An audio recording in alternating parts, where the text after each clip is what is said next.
Welcome back to Primetime News and a special welcome to viewers on onespotmedia.com.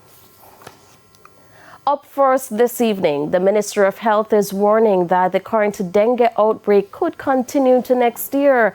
The ministry declared an outbreak yesterday based on the increasing number of cases.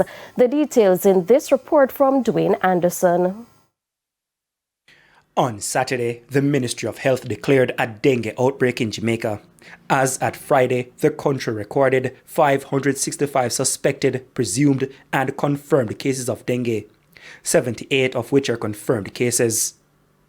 6 deaths are also being investigated after being linked with the virus. The majority of cases are in St. Catherine, St. Thomas, Kingston, and St. Andrew.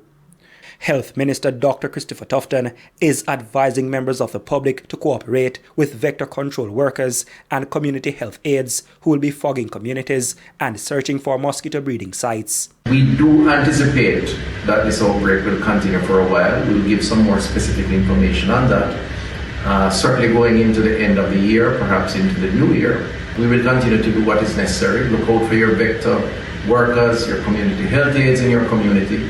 They should be uniformed. They should have identification. Please allow them to work with you.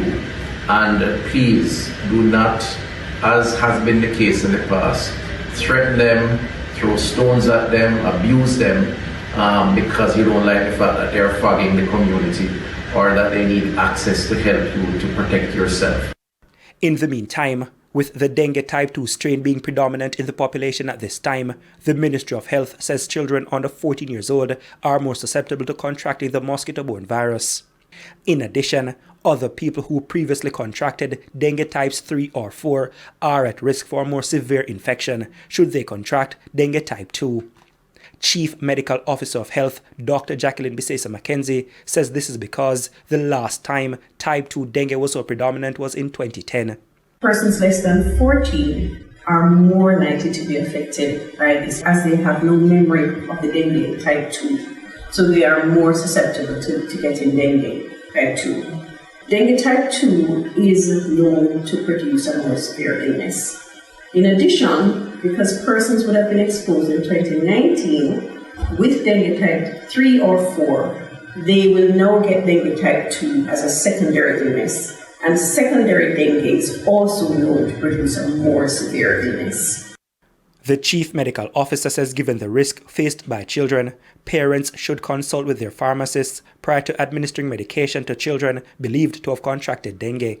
Use only medication, paracetamol or acetaminophen. Use tepid sponge to lower the fever, and if that works, then you don't have to go to medications. But again, I stress, avoid ibuprofen, avoid diclofenac or other non-steroidal anti-inflammatory drugs. For the most part, dengue is a mild illness and can be treated at home. However, persons have to be aware of the warning signs that say that you're going to go on to severe dengue. Symptoms of severe dengue include abdominal pain and vomiting, particularly after fever has subsided. Immediate medical attention is required for severe cases. Dwayne Anderson, TVJ News.